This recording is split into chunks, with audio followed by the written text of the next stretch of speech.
welcome to another Connecting Africa video. I'm Paula Gilbert, the editor of Connecting Africa, and I'm here at Africa Tech Festival in Cape Town, South Africa. And joining me, I'm very lucky to have Mariin Ratnik, who is Estonia's Undersecretary for Economic Development Affairs. Thank you for having me. I'm honored to have you with me. So tell me a bit about the work that Estonia is doing here in Africa. Why are you at this event, and why are you so interested in the continent, I guess? We have been working with Africa for a long time. Obviously, it started a lot more in the cooperation when we were about running to be the non-permanent member of the Security Council a couple of years ago. Then, of course, we had a very focused approach to different African countries. What stands out for Estonia is our digital society. So we are a fully digital society, and Africa is there to get there. I mean, different societies, different approaches. But what we want to do here, and why we are here in different countries, but now in South Africa Tech Festival, is to bring our experience for more than 25 years, actually, how to get to this digitalization, this connectivity, this innovation, what you need, what we have learned on that path ourselves, and what that experience could bring to the others. So we basically offer our experience and then collaborate with us. And of course, we look also for collaborations here, because Africa is a very thriving young continent. There are lots of ideas, lots of technologies, lots of innovation ongoing. So we want to be part of it. Amazing. And you're already working with a couple of governments here, integrating sort of digital aspects into different government departments. So tell me a little bit about that. What is the solution, and which kind of countries are you working with so far? So we're very focused. We work in countries like Kenya, South Africa, Namibia, Botswana. We have earlier worked with Benin, also Cote d'Ivoire. So many countries that, Tanzania, different aspects, Nigeria in tax. So there are different aspects that we bring in with our experience.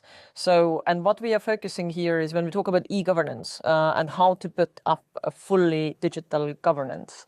So we tell the story that we have learned, that what has helped us to be in quick and fast things like leadership, implementing what you want to achieve, trust when you do any kind of services building. When you build the connectivity, it's not necessarily expensive. The opposite. Yeah. In the beginning is actually rather cheap, and that's why we did it.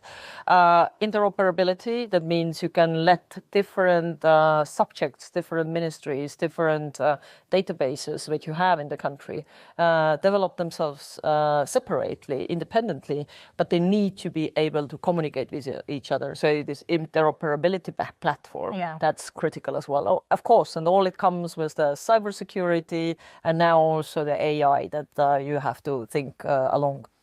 You mentioned trust. It's quite a difficult thing to sometimes get the citizens to trust a system like that, something digital. So what's been your experience with that, and how are you trying to help African governments? I think trust is something that is it's critical from many aspects. I mean, trust to the governance, that that you have the government saying like, look, this is we would like to, like, our case was that we wanted to diminish the bureaucracy. We're a very small country. It's 1.3 million people. It's less than Cape Town, right? But we have a rather big piece of land. So meaning people are everywhere, and you have few people. You need the human resources. You have to cut down the bureaucracy. You want to use them somewhere else, somewhere we actually can build the economy. So what do? You make everything simpler and easier to use. This human-centric, there's always said, like, solutions where you don't have to leave your office, your home, in order to, I don't know, apply for certain certifications, or your car number plate, or register your real estate, or the birth of somebody, whatever it is. So making things more efficient. So, and the trust is built on that you agree in the society, that's what we want to have. And trust also that when you build it all through the road, or on the road through to it, you have a proper legislation, you implement it, you lay it out there if there are concerns, any kind of, security of data, how you set up the personal data security and things like that. So in Estonia, for example, data is the core principle is data is mine. So it's not the government. I don't give any data that I don't need to give to the government. It's up to me what I give, and also up to me to limit the usage. So I have a huge responsibility, of course, as a citizen through that. But in the same time, I can control that what is done is my data.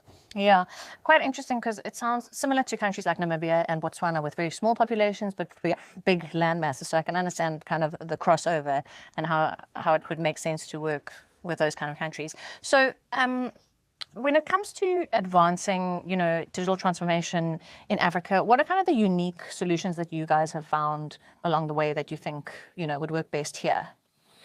I mean, unique solutions that we have learned from Africa. One is, I think it's core thing that I also underline one of the discussions here in these days is that Africa runs a lot on mobile services. So everybody has a mobile, that kind of connectivity is there, is everywhere. So mobile services or have the e-governance services on mobile, some countries here in Africa have been faster than we have been. I think it's Ghana, I think it's Kenya, and I think it's also actually South Africa. So we reached that level only this year, basically, that we have really the mobile services that I'm talking about, that they're also reachable through the mobile phone. So I think there is this, this leap of frog leap that Africa has done in certain areas where we are catching up or just have catched up.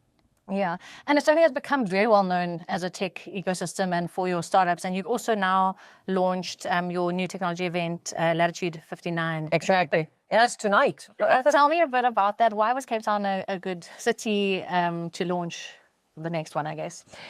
I think it's the same story a bit like with digitalization, is that we have been able to create in our society in Estonia kind of environment for startups and in general the economy and companies to strive, to innovate, to test, test and fail, come back again. So there is a real community that like pushes that ahead.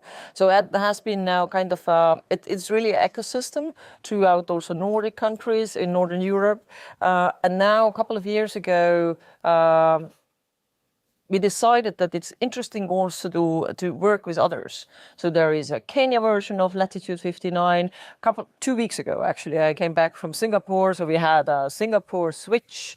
And now, why not? Africa Tech Festival, for me, first time to be here. Otherwise, we have been the fourth time here, present as Estonia. We see how it's growing and has this multifaceted elements of ministerial parts, parts, collaboration parts, then Africa Ignite part, which is more towards startups.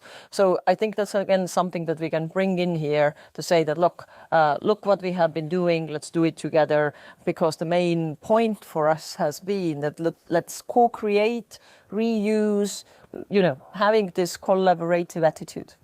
Okay, great. And then also Estonia recently launched your e-residency campaign. So tell me a bit about that. How does it work and how do African companies get involved? So e-residency is, you have to look at it as like governmental startup. Mm-hmm. Meaning the idea is, as we run everything digital, so we wanted to give the opportunity to everybody else in the world to do the same. So how do you do it? You kind of create an electronic residency for the people. It doesn't give you anything else, the possibility to use our digital services that otherwise you wouldn't be able to use.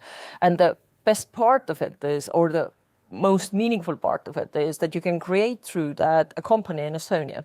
So you can run it independently wherever you are, wherever your companions are, which ends of the world, and you can run it in the EU. So that gives you easy access from far, far away, actually create a company in Europe and run your business from there independently from your location. So, and now indeed this time we are here with the residency program that they to introduce themselves, that there is also an understanding that, you can apply, and then we have to come back in order to issue the people literally the cards, the chip cards, basically. So that's how we make Estonia bigger. Okay, amazing. And also it means that African startups don't actually have to leave the continent to kind of expand, which I think is a nice... Exactly, absolutely. So you can have, this cooperation usually involves like, somebody from Norway, somebody in Estonia, somebody in South Africa, in Asia. You collaborate with somebody and think, could we do it together in order to actually run a business? So that's where it brings it all together. All right. Well, thanks so much. I think we'll leave it there. Thanks so much to Mariin Ratnik, who is Estonia's Undersecretary for Economic and Development Affairs. Thank you so much. Thank you.